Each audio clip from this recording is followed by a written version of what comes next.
Thank you for tuning in. If this is your first time joining us, welcome. We hope your experience is fruitful. Please feel free to visit our website to find out how you can join our growing family. While we are loading your experience, please do us a quick favor and hit that like button from whichever platform you're watching or listening on. Also, share so others may enjoy as well. And we hope you would consider hitting that subscribe or follow button so you can check out more of our amazing content. All right, let's start the show.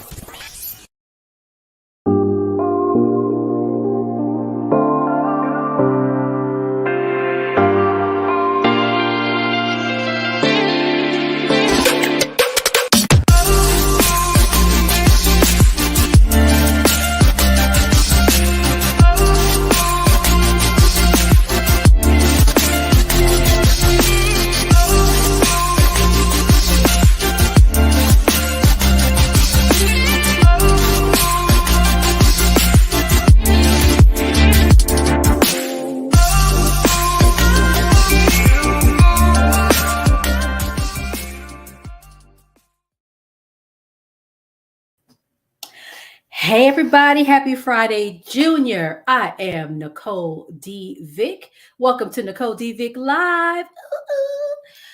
I have a wonderful guest today, but before we get to that, every Thursday I go live. Even, sometimes I go live and y'all don't see me just because I don't be looking good or whatever. So I just, turn the camera off, but I go live and I discuss important topics, stuff that happens in my life, stuff that happens in y'all lives, stuff I see on television, but I'm bringing y'all stuff that's really important to our community. And when I say our, I'm talking about Black people because I'm Black, as you can tell, or in case you didn't know, I'm Black. Okay.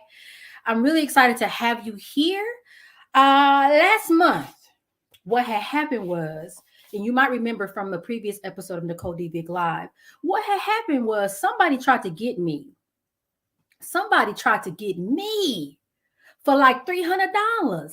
And I don't know what happened, but it was crazy and it was some shenanigans. And I was sharing this, of course, on my many platforms, Instagram, TikTok. I talked about it.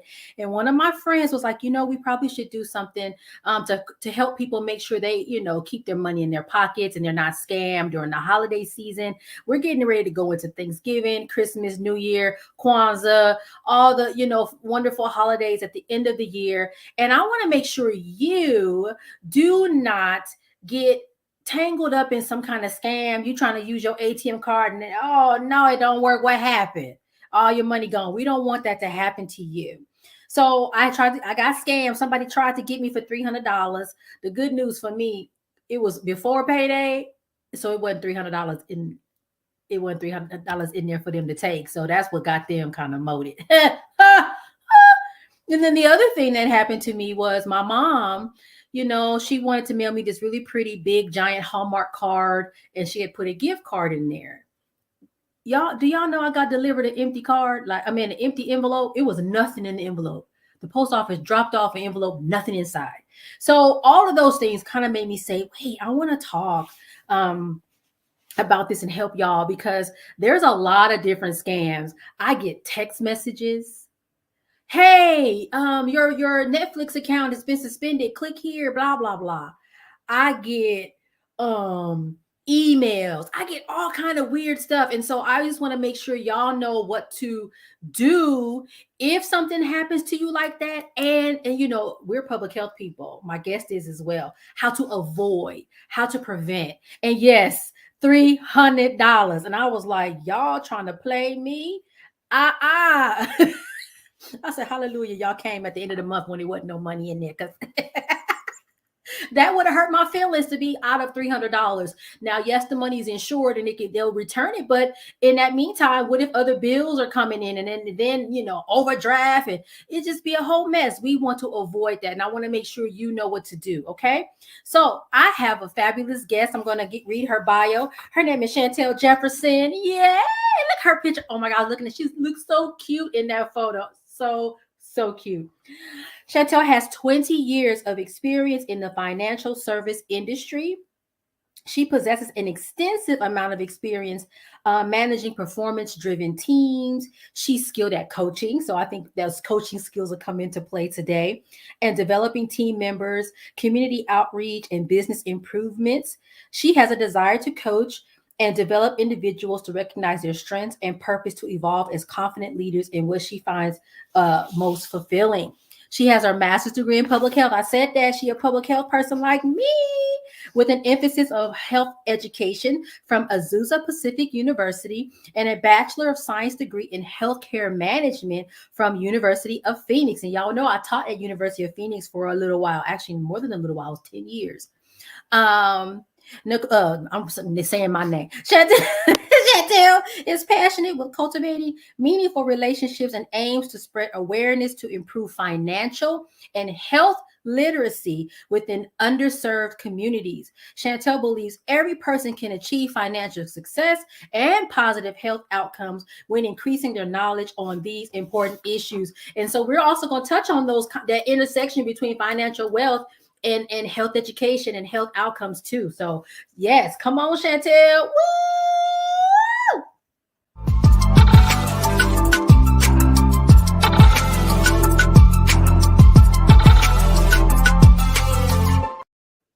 Hey girl.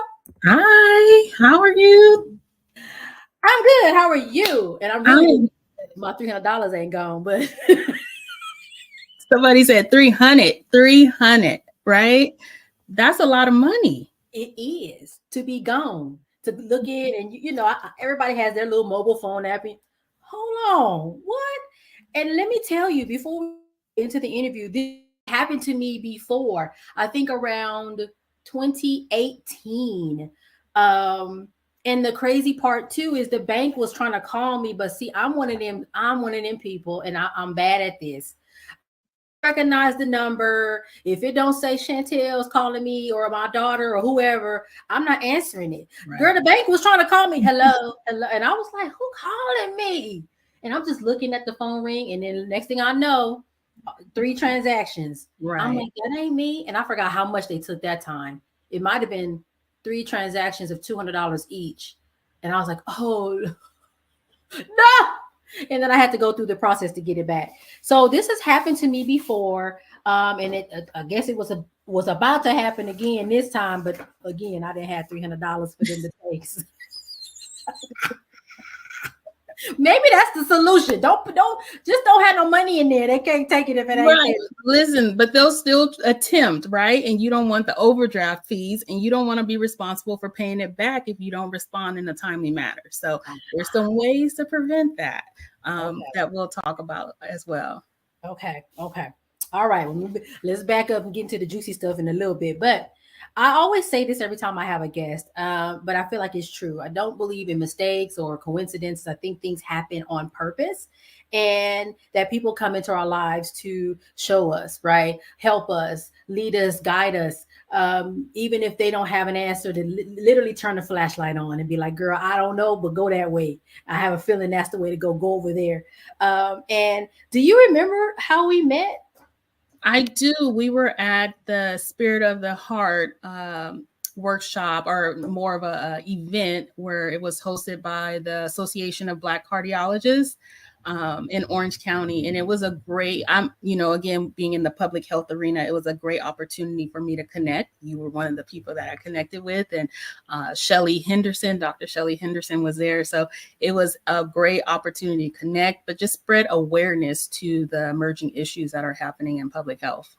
Absolutely. And I think I was on the panel. Shelly invited me, and yes, shout out to her. I met Shelly through LAWPI, which is the Los Angeles African American Women's Public Policy Institute. And one thing I will say about Shelly, I'll have to make sure I tag her on this so she can see it later. She's gonna bring you with her, like whatever she's doing. If there's a way to, hey, I need you to come along, she's going to do that. And so I really appreciate her. She is also another person. I'm gonna turn that flashlight on for you. I'm gonna figure out how to get you in the fold. Really appreciate that from her. So and again, I don't know. Going back to me believing there's no accidents, you sat at the same table. I don't know if that was intentional. You just sat there and we would start talking. Yes, Shelly, give it back to Shelly, because she placed me there. She said, I want you to sit here. So it gave us an opportunity to connect and really find out that we're interested. We're both in the same line of field, right? So it just really helped me to connect with you and get a lot of the resources that you have knowledge on in the time that I was completing school. Yes. And one thing I always love is a fellow public health person, someone that understands the importance of prevention and importance of health equity, social justice. Like, I don't have to be like, oh, does she understand what I'm saying? Of course you do, right? We can just have this conversation, right? And not have to, well, let me explain. I don't have to do that. We get it. All right, back to me and my drama and my bank fraud. And first of all, is that considered bank fraud? Is that what that is? What happened to me? Yeah, it's fraudulent transactions that are attempting to clear your account, right? So there's different forms of fraudulent transactions. It can be with the debit card. It can be ACH, more of the check account information. So that's personally happened to me. And I didn't catch on until I would say like the third time. And it was like $200 here, $350 here. And when I tell you, me being in the industry for over 20 plus years, I monitor my accounts. I'm on my mother, watch your accounts, right? So for me to just go that period of time and not see that it happened, I was like, how did I get part of this? How did I get this? I didn't catch it, but it happens. It's a prevalent issue that is occurring globally. It impacts all institutions, right? Not just one, all institutions. So even the bank people, the 20-year bank professionals got too? It can happen because we're using our information as well. I'm using my debit card. I'm using my checking account information to pay bills online, right? So certain merchants' information can be stolen. So I can't trace. Oh, my account's never been touched, right? In the past 20 years. I can't say who had that information or how long. Our information gets compromised so many times. It's on these blacklists, and they just wait. They're not getting the information and using it tomorrow. They're picking the timing of when to use it. See, now you know what? I'm ready to flip this table. So they don't get it. Okay, I'll just make up something. So, okay, this is my debit card. This is a list of all the debit cards there was. So I got it. I'm just gonna hold on to it over here. I'm gonna do it right away. It's just gonna sit here until now. All right. Yeah. Because cards expire every couple of years, right? So 3 years, 5 years. So they can hold on to it for that time frame, and just when it's time, when your card number comes up, they can probably try a smaller amount, right? Oh, you didn't catch this, so we're gonna do another amount.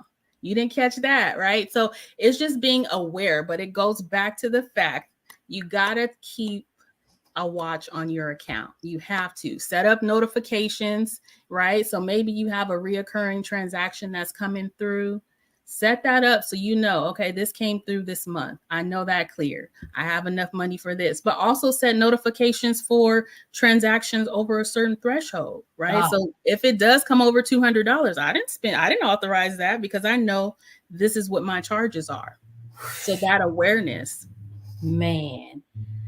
Oh, I didn't expect this to impact me. It is like, and I know we probably, from the consumer side, have no idea sort of the depth of all of this fraud. Like, we just don't have no idea how big this is. And I think if we did, it would freak us out. But how does bank fraud impact the average consumer? Like, can you maybe even walk through like a fake, like, okay, Johnny goes to the store. Like, how do those things like happen? I don't like, I hear you the big picture, but like, how could that, on an individual basis, how could that really like mess up stuff? Yeah, so it can happen to where like the merchant information is stolen, right? Or inside information. I don't know if you saw like a couple of months ago, there was a social media post where a girl was in fast food and she was taking pictures of card numbers, right? This is just an example. So it is something as simple as somebody taking a picture and having your card number, and that can trigger and start the unauthorized transactions. But again, going back to, there's certain things that are placed on ATMs called skimming devices, right? So if you're not mindful over the weekend, you stop at this random ATM, you use the card, you're not thinking anything of it, you get your money, You go about your business, but this card has captured all of your information that you just submitted through that ATM. So it happens, and it impacts, and it's an inconvenience to try to get those transactions disputed, right? So you got to be on the call with call center, take the dispute form, just like you mentioned, the lovely lady walked you through the transaction, but it's that inconvenience. You have meetings, you got things to do personally, right? So, and it takes time. What the average consumer doesn't really understand is that sometimes they expect, okay, I put this fraud claim in, you give me my money back today. No, there's some research that goes on behind that. So just imagine if those transactions would have cleared your account. Yeah. Right? You paid all your bills, and you're thinking that your bill's paid, and then this transaction comes through. So now you got overdraft fees, and you don't have any money for gas. And it could be that you have to pay daycare on Friday, and daycare doesn't care. They don't care about your account being overdraft. That's not their problem. They watched your child over the week, and they're expecting payment. So it's just so many different factors and layers that can inconvenience a consumer.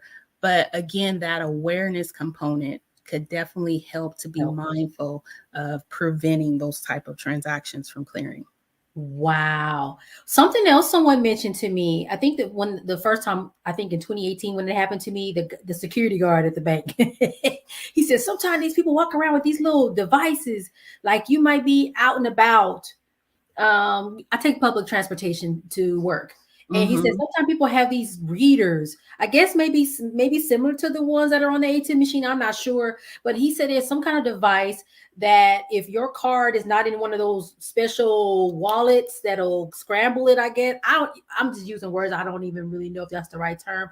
But it can somehow pull the information off your card that way. Is that another? Yeah. I've heard that. I'm not very familiar with that particular type of access to getting your information, but there are, again, features of not carrying your card, or we have, like, with the devices now, we can do that, the wallet on the iPhone. I don't know what it's called on the Android, but those are some measures that can help protect you. And I can say that using TAP is very beneficial. It helps to prevent fraud because it doesn't capture your card information. It masks a whole nother card number. So that is a convenient way to prevent fraud from occurring on the debit card aspect, because again, it doesn't give that full information. So I would suggest to consumers to use TAP or a credit card with rewards, because you want to get your money back. But the credit card wouldn't majorly inconvenience things like your mortgage being paid, your car note being paid, utilities, that way that the credit card company can really work behind the scenes to dispute those transactions for you. Yeah, absolutely. I think my daughter uses Google Pay. It's called. And she's like, Mom, you need to get out, whatever you're doing, you need to get off of this, whatever, and use, because I also have, like you said, an Android. I guess it's Google Pay to do my transactions. But then I'm like, but if somebody steal my phone, make sure you have the security features on your phone. So again, social media, people you ask someone, can you take my picture using my phone? And here they are going into your Cash App or your Zelle to try to transfer money real quick. So setting up features that will prevent that, even if your phone is lost, then, it's an extra layer of authenticity to really verify that transaction. Speaking of Cash App, I don't know if you know, or not even just Cash App or Venmo, but those apps, what should we be thinking about with that? Because now that you mentioned that, I'm like, wait. Yes. So know who you're sending money to.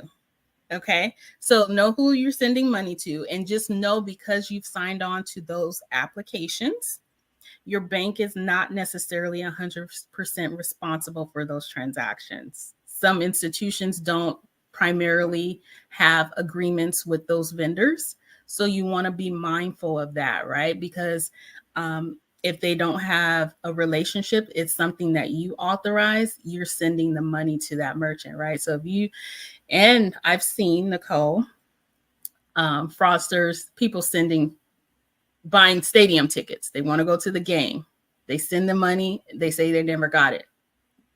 They say they send another amount. They say they never got it. Never got it. Send another amount. So they've gotten them 3 times for that money, and we can't dispute it, right? Because that's you initiated that transaction through the app.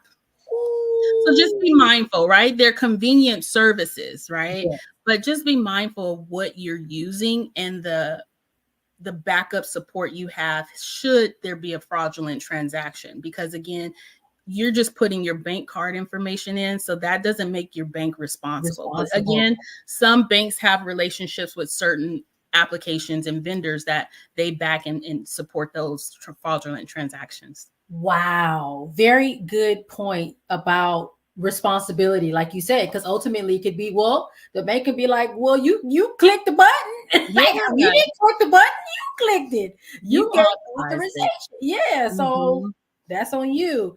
And that actually has happened. See, I got stored. Now that you're talking to me, I'm bringing up like nightmares.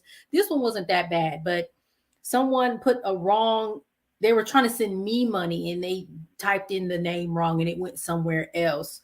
But the person was actually nice and reversed and gave it back to her, but she wasn't paying attention. She sent it again. And I guess whoever it was like, well, hey, if you send it to me twice, baby, it's mine. So long story short, I didn't get paid from the t-shirt that I had sold the girl. But I was like, you know what? In that case, sometimes in life, it's like if something gets taken from you, it's okay. It's going to come back tenfold. And it did. Like I literally came home that same day with a check was in the mail for like double the amount. I forgot who it was from, but I was like, well, I'm good. My shirt got paid for anyway. So, but still, you're right, especially with these apps. Oh, I'm just going to send this money to such and such. You got to know who you're sending it to. Double check, triple check. Is this you? You know, call the person. Because once it's gone, in many cases, it's gone. And that's some scary stuff, man. Well, I think we should probably take a commercial break and then we come back and talk about prevention because you know we are public health people. So. Yes. All right, commercial break.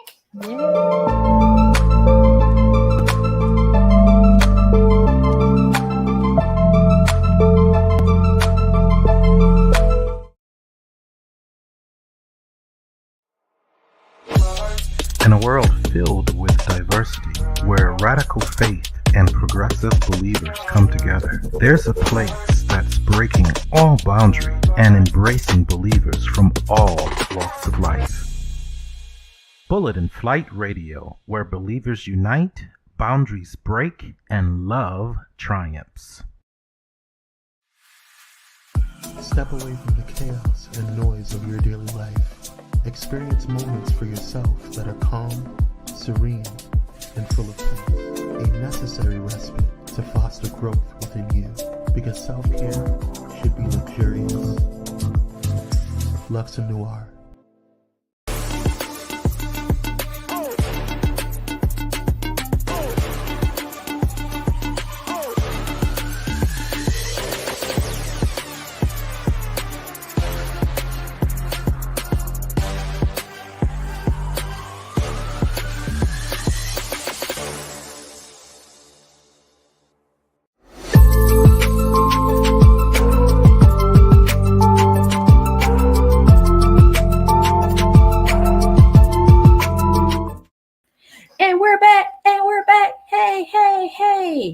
Okay, so we've talked about a few types of fraud already.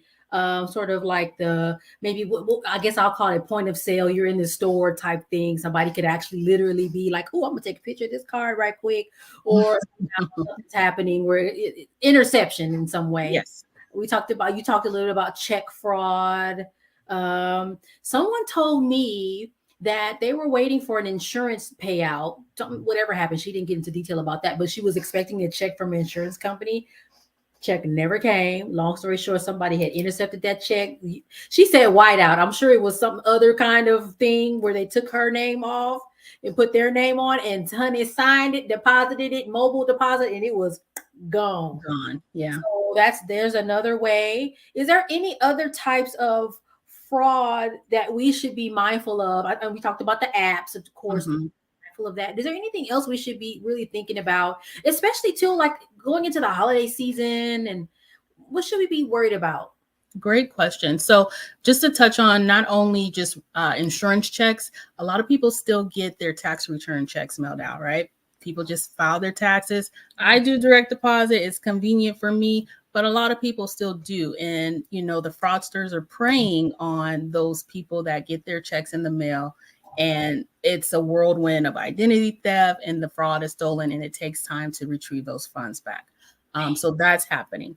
But as we approach the holiday season, there are a lot of scams, fraudulent transactions happening. And as you mentioned, you got a text message. So phishing is one of the things that are happening, where they'll send you a text message hoping you click on that link, right? And it'll take them to the website. It looks like your bank's information. You're putting that personal information in, and it's an account takeover at that point, right? One thing that I want to mention is when you get those text messages and notifications, look at the number sending it, right? Sometimes it's like a local number, local zip code. And I'm like, my bank does not have this local zip code number. That's one indication, but sometimes people don't even pay attention to that, right? So know the text messages that you're receiving. Don't click on the links. If you have any questions, call your institution directly. You can go on their website. You can go on the app. It'll take you directly to their phone number through the call center. Another thing is sometimes they're doing random phone calls, and our elders are more prone to pick up the phone, give them this information, right? So that's the elderly population is very prevalent of getting this type of fraud or having this fraud occur on their accounts. So just being aware that if someone calls you, they're never going to ask you for your social security number. They're never going to ask you for your date of birth, your account number. So be aware of what they're asking. And if you don't feel comfortable, hang up. Don't call that number back. Call the institution back and verify if they're needing this information. They'll have it. Why would they need to ask you for it over the phone, right? So other scams that are happening are romance scams. I know. I know that we are all lonely. I'm single, but I'm not lonely. Okay. I'm not on these dating apps, looking for love, but some people are. Yes. And, they get tangled in these conversations with people. They're entertaining them. And 2 weeks later, they're asking for $40. And then next couple of weeks is $400 and then $4,000. And here you are sending your life savings to someone that you've never met in person, but you feel bad for them. So just being mindful of who you're sending money to, why, and is it really a necessity for them, right? Yeah. Well, that's a big thing to look out for the holiday season. It happens. Another one is online shopping. So we're getting these links and, these Facebook ads look very appealing, and you click on the ad and it's redirecting you somewhere else. But yet you want to purchase this. I'm guilty of late night shopping and putting in my information, but know who you're shopping with and making sure that the information is correct, because that you make yourself vulnerable by putting your personal information in on the websites as well. Another one is employment fraud. Where a lot of people are going on these sites and applying for jobs, and they're thinking that these people are calling them back for a job, but yet they're taking their personal information. So it's so many different layers of fraudulent transactions occurring. Oh my gosh. And another one, we didn't touch on emails. I know I sometimes get emails. So it's text now. I think text to me is more new. Yes. But emails kind of always been that, hey, we're suspending your Netflix account, click this immediately, and it's always this. And I'm sure you'll touch on this too. There's always this urgency. You have to do this right now or else, you will never get on Netflix ever again. And it's like, yes. You're right. So sometimes the logo is off, the spelling is off. Pay attention to the spelling, right? So they'll send, and I've had that happen to me where a friend of a friend's email came to me on a Sunday morning, and it was, hey, how you doing? Do you have a minute? And I'm like, yes. Is everything okay? Oh yeah, I need $300. And I'm like, wait a minute. You're right. But it's too soon in this conversation, and you have my phone number to text me. So just being aware of who's reaching out to you and why, and then go directly to the source. Hey, send a text message. Did you send me this message asking for $300? Yep. Right. So emails can, that emails are getting hacked. So just being aware of that. And you don't always have to reply back, but it goes back to the things that I brought up earlier, setting notifications on your accounts. And then also doing your due diligence of managing your accounts, right? Yeah. And calling the institution if you have any questions. Those are things that will definitely help prevent that. And I know we talked a bit about like the public health. How does that roll into in this topic? Yeah. Right? I love public health. I love health education, but it intertwines with that financial literacy as well, right? So if you think about it, the population, low socioeconomic populations, if they have less access to or a lack of resources to health, they're going to have lack of resources to financial literacy and knowing how to manage. And they may be more prone to these fraudulent type of transactions. Yeah, you're right. Absolutely. And it also can be issues of language if they are monolingual Spanish or Vietnamese, whatever other language, and may not be privy to, because there's plenty of information out there about how to protect yourself against these things. But if it's in English, or it's in a media format that they don't normally access, or they don't have the, a lot of folks like that have younger kids that are in school and they can translate or interpret. If that's not there for them, they may miss out and be really susceptible, to your point, a number of things. We've heard of healthcare fraud. Hey, I have a cure for COVID. It's $300, right? So that's a combination of a public health and a financial literacy issue right there. You're like, oh my gosh, oh, you have a cure for COVID? Great, because I need to go to work tomorrow. I can't miss work, because if I miss work, I'm not paid. All right, I'll find $300, and then somebody's out of $300. Yeah. And they don't know how to report that. They don't know how to do that. So you've just raised a whole nother level of like, what the heck? Yeah. Just the awareness. But these conversations are not being had in these communities. So they're repeating the cycles and they're not confident in asking the questions. So we have to really, again, get this information out. It's a global issue, the public health crisis, and then the financial literacy crisis. We have teenagers coming out of high school and they don't even know how, checks are not prevalent right now, or they shouldn't be. Stop writing checks. You use your automated system. But, they don't touch bases on this. They don't touch bases on how to manage credit and how to balance your account and not spend beyond your means. They're not having these conversations. So it does help to have these conversations, but we need the support in getting it done. We can't do it by ourselves. Absolutely. And I think even what you were talking about with employment fraud, young people also are susceptible to that. There was a public service announcement on one of the trains I was riding on. It was about warning young people about ads or social media posts about travel. Hey, free travel. And next thing you know, you're trafficked. You gone and nobody know where you at.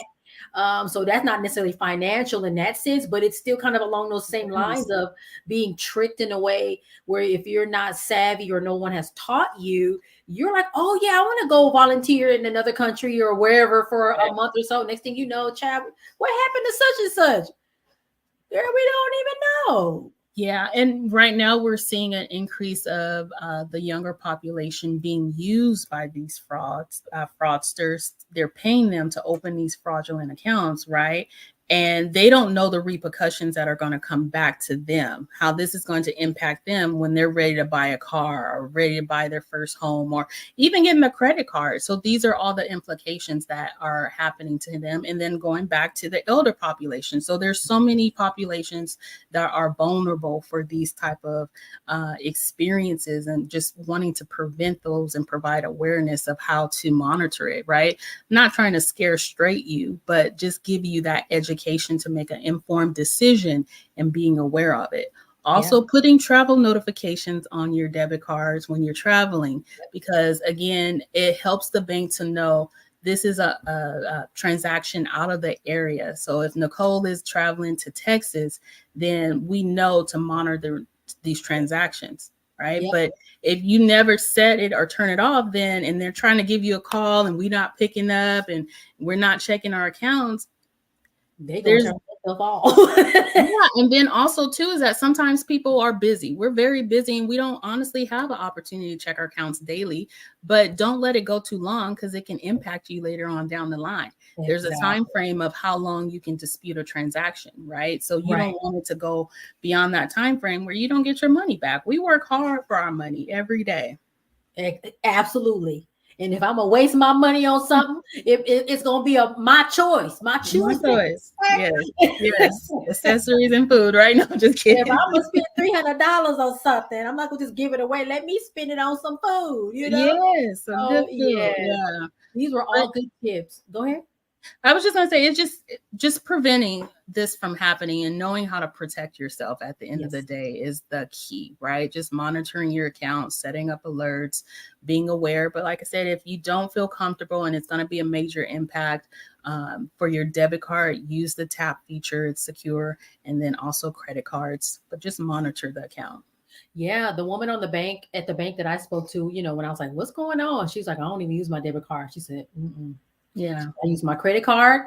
And then at the end of the month, I pay it off. So yeah, of course that doesn't, if I do that, that's not going to work for me because I'll be done bought everything. So I can't do that. But yeah, I'm actually kind of feeling that way too. Like maybe less pulling that card out, not so much anymore, really. Yeah.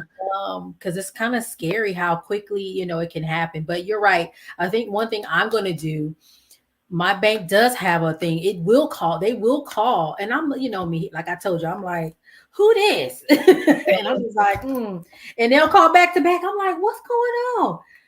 I'm going to save the number in my phone. But what I can say too is now the fraudsters have gotten very savvy where they can make the number look like a number. Yes. So I've had to educate my mom. I say, if you see this number come up, don't answer it. And if you do happen to answer it, don't give them any information.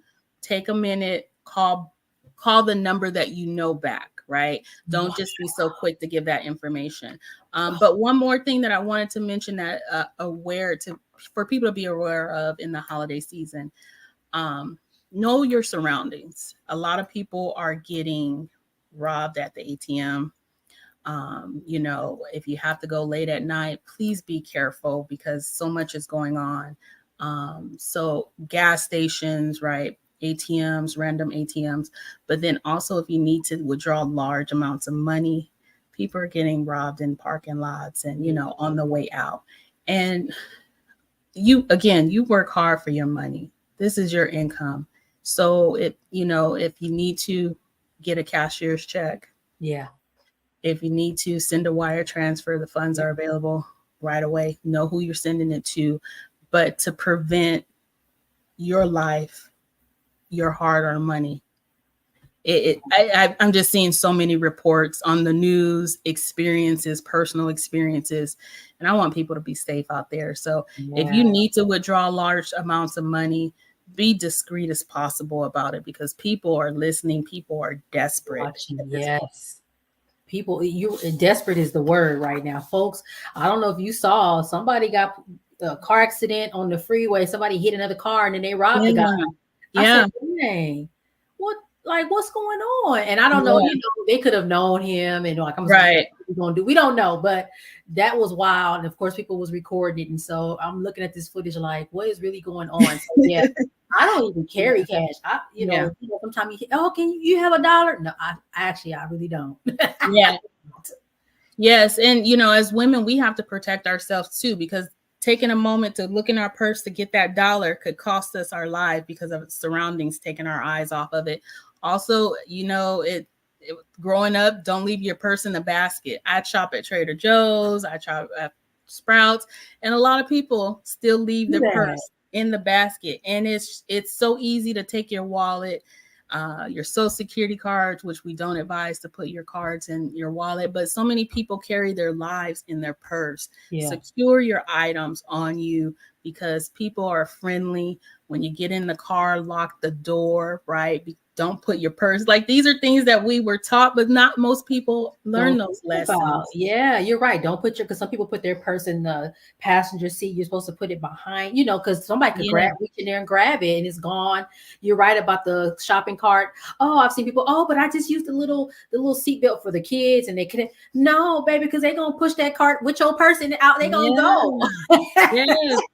There's so many videos circulating. This one lady got in front of this other lady's basket while they were getting fruit, and she had her hand here, but the other hand was going in her purse, taking her wallet. So it's happening. So again, people are desperate, holiday season. So just know how to protect yourself and your finances. Excellent tips. And thank you so much for being here. We done got to the end of the show today, but I'm grateful for this. I'm going to take snippets of this and repost it because I think people need to hear about this, how to keep themselves safe. Some stuff, probably is common sense to some people, but we talked about this a minute ago. For some people, I shouldn't do that. No, you shouldn't. Don't do that. And now you got me tripping. You know why? Oh, Lord. Listen, my property tax, I have a house in Kentucky and, obviously I'm not flying down there to go pay the taxes in person, but they send me a postcard and I said, okay, I'll just write the check and put it in the mail. Now I'm like, Lord, you ain't supposed to put no check in the mail, but I use one of those envelopes with the little thing and hopefully it's okay. I don't know. Overnight it, right? That's an option. Or see if they have an online portal to make that payment and that you can monitor and control yourself. But there's several ways to prevent those type of interactions from happening, but we got to be safe out there. Yeah. So we gonna pray that check get to Kentucky. I'm like, Lord, but to your point, now I'm gonna be watching every day and be like, what's going on? Yes. So we're getting some comments, great info. Thank you for the tips. So people are really appreciative. I don't know if you should probably do a course or something, or a book or something, help people with this. I would love to. And like I said, intertwining it with public health, because again, there's so many relatable topics that our communities need to talk about and just prevent, right? There's a lot of health issues that are preventable, and just like fraud is preventable to an extreme, but just having the financial basics. So again, that intertwining both of the topics is something I'm passionate about. Absolutely. And the reality is, I feel like everybody's been touched by this in one way or another. If it's not them personally, they know somebody. So it's definitely something that is top of mind for a lot of people because it's happened. And like you said, nobody wants to lose their money. But thank you so much for coming. We may have to have you come back. I don't know. We'll see, because I think there's a lot of opportunity to have further discussion on this. But thank you so much for being here. All right, folks, thank you for watching. You know where to find me. I'll be here next week, either, in person or, you'll just hear my voice because sometimes I just don't be in the mood for y'all to see me like that. But next week I'll be back.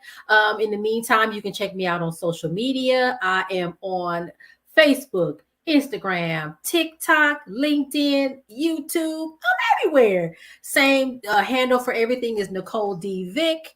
Y'all know I got this fabulous, beautiful website that Pyro Media Network has, updated for me with all my little pictures and stuff. Look at me.